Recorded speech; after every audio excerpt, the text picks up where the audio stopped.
आज इंडिया में 4 मिलियन से ज़्यादा electric scooters, electric bikes Indian roads के ऊपर है। पर फिर भी हमारे मन में एक सवाल रहता है, क्या इलेक्ट्रिक स्कूटर सस्टेनेबल है? क्या इलेक्ट्रिक स्कूटर ड्यूरेबल है? क्या इलेक्ट्रिक स्कूटर को लॉन्ग लाइफ के हिसाब से सोचा जा सकता है या नहीं? तो ऐसे कई सारे सवाल आपके भी होंगे, कई सारे सवाल मेरे पास कमेंट्स में भी आते हैं। तो क्यों ना आज इसके ऊपर अपन बात करते हैं कि लॉन्ग लाइफ के हिसाब से इलेक्ट्रिक स्कूटर बेस्ट है या नहीं। तो सबसे पहले बात करते हैं बिल्ड क्वालिटी। तो नंबर 1 पे है बजाज चेतक, क्योंकि बजाज का चेतक भले ही आप लोवेस्ट मॉडल लो चाहे इसका टॉप मॉडल लो, इसके अंदर ऑलमोस्ट सब जगह आपको मेटल पार्ट देखने को मिलता है।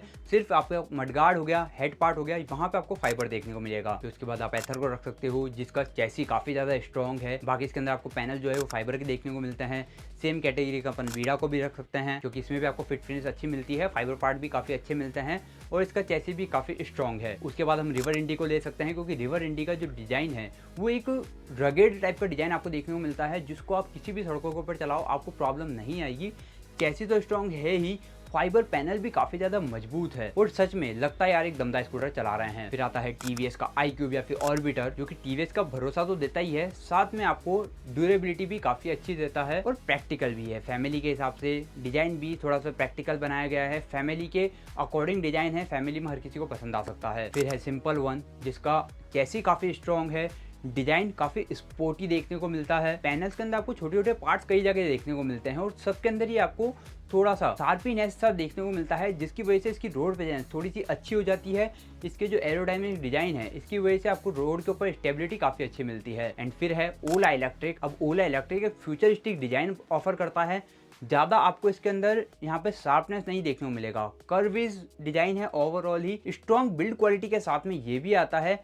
पैनल जो है उसके अंदर गैप्स जरूर देखने को मिलता है, बट पैनल्स की क्वालिटी बेटर है। फिर उसके बाद आता है एम्पियर, जिसके अंदर आपको क्वालिटी ठीक ठाक देखने को मिलती है, क्योंकि ये एक लो बजट इलेक्ट्रिक स्कूटर ही बना रहे हैं। इनके इलेक्ट्रिक स्कूटर का प्राइसिंग 1 लाख के आसपास ही होता है। तो बिल्ड क्वालिटी में नंबर 1 पे कौन है? बजाज चेतक। अब आता है मोटर के ऊपर। अब देखो मोटर है ना, 2 तरीके की आज इंडियन मार्केट में है, एक है BLDC, दूसरी है PMSM। और PMSM में ही आपको है ना 2 तरीके की मोटर देखने को मिलती है, एक तो साइड माउंटेड जो कि एक सफिशिएंट पावर के साथ में आती है और एक थोड़ी सी हाई पावर के साथ में आती है। अब BLDC मोटर के साथ में कौन से स्कूटर्स आते हैं? सबसे पहले तो TVS का iQube, फिर आता है TVS का ऑर्बिटर, फिर आता है बजाज का नया वाला चेतक C25 और एम्पियर मोबिलिटी के कुछ इलेक्ट्रिक स्कूटर्स। अब BLDC मोटर में क्या होता है, ये डेली सिटी राइड के हिसाब से तो ठीक है, इसके अंदर आपको इनिशियल टॉर्क भी PMSM के मुकाबले थोड़ा फास्ट देखने को मिलता है, क्योंकि थ्रोटल से डायरेक्ट ही मोटर पे पावर जा रही है, कोई बेल्ट वाला सिस्टम नहीं है, तो आपको हल्का सा भी लैग फील नहीं होगा। पर ड्यूरेबिलिटी के मुकाबले PMSM से ये आपको डाउनग्रेड ही देखने को मिलेगी। और इसकी कॉस्टिंग भी है ना, अगर आप हब मोटर की बात करो, सिर्फ आप मोटर भी चेंज कराने जाओगे तो PMSM के मुकाबले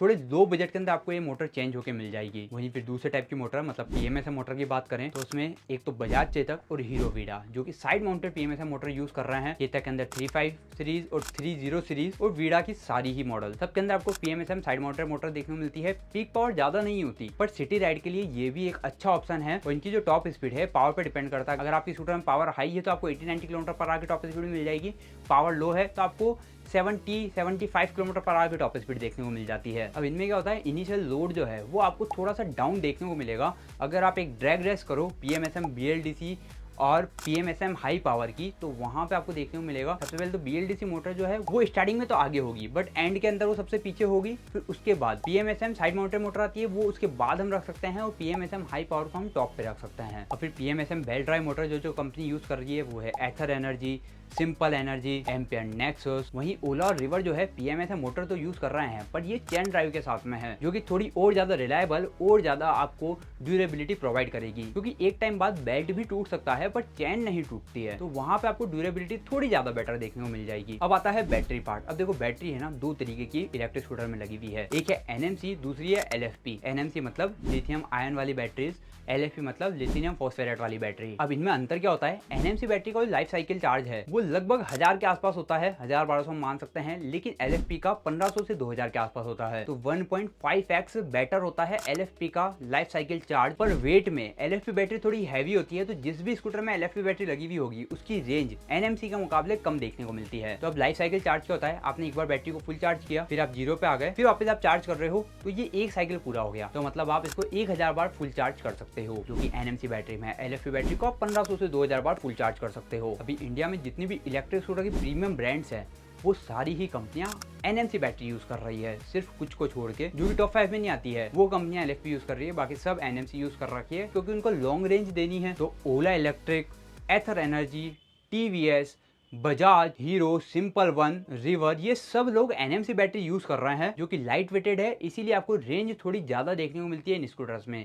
वहीं जो एलएफपी बैटरी यूज कर रही है वो कंपनी है एक तो एम्पियर, दूसरी ओकाया और तीसरी रिसेंटली काफी महंगा इलेक्ट्रिक स्कूटर इंडियन मार्केट में लॉन्च कर चुकी सुजुकी ई एक्सेस। और सुजुकी ई एक्सेस एक अच्छा उदाहरण है जहां पे 3 किलोवाट आगे बैटरी आपको 95 किलोमीटर की रेंज दे रही है। बाकी अदर जो कंपनियां 3 किलोवाट बैटरी पैक के साथ में 130-140 किलोमीटर की रेंज क्लेम कर रही है। अब देखो एलएफपी और एनएमसी बैटरी के अंदर जो फायर केसेस है वो एनएमसी बैटरी में हाइयर देखने को मिलते हैं एलएफपी बैटरी के मुकाबले। वहीं लाइफ साइकिल ज्यादा है तो ओवरऑल जो किलोमीटर मिलने वाले हैं आपको वो एलएफपी में आपको थोड़े ज्यादा देखने को मिलेंगे एनएमसी की तुलना में।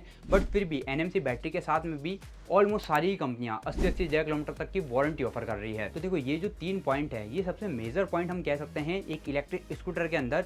बाकी टैग कितना है, कितने फीचर्स है, वो सब सेकेंडरी है। इंपॉर्टेंट है उसकी बिल्ड क्वालिटी अच्छी होनी चाहिए, उसके अंदर मोटर अच्छी लगी हुई होनी चाहिए, उसके अंदर बैटरी अच्छी होनी चाहिए। तो ये तीनों पॉइंट को ध्यान में रखना जब भी आप टेस्ट राइड लो। और मेरा मानना है कोई भी इलेक्ट्रिक स्कूटर लेने से पहले आप कितने भी इन्फ्लुएंसर्स की कितनी भी सुनो, बट आप खुद टेस्ट राइड लेके आपके खुद के हिसाब से देखना कि आपके लिए कंफर्टेबल स्कूटर कौन सा एक्चुअल में है। क्योंकि यार सिर्फ आप अगर रेंज देख के इलेक्ट्रिक स्कूटर खरीद रहे हो ना तो ये आपकी बड़ी गलती हो सकती है। आपको बिल्ड क्वालिटी भी देखनी है, मोटर भी देखनी है और उसकी एक्चुअल में बैटरी क्वालिटी भी देखनी है। तो उससे आपका पैसा भी सेफ रहेगा, आपकी ईवी भी सेफ रहेगी और लॉन्ग लाइफ भी चलेगी। तो उम्मीद है आप समझ चुके होंगे कि लॉन्ग लाइफ के लिए आपको कौन सा इलेक्ट्रिक स्कूटर लेना है। अभी आप कमेंट में जरूर बताना आपको ये वीडियो कैसा लगा और इस तरीके की और वीडियोस के लिए चैनल को सब्सक्राइब करके बेल आइकन जरूर दबा देना।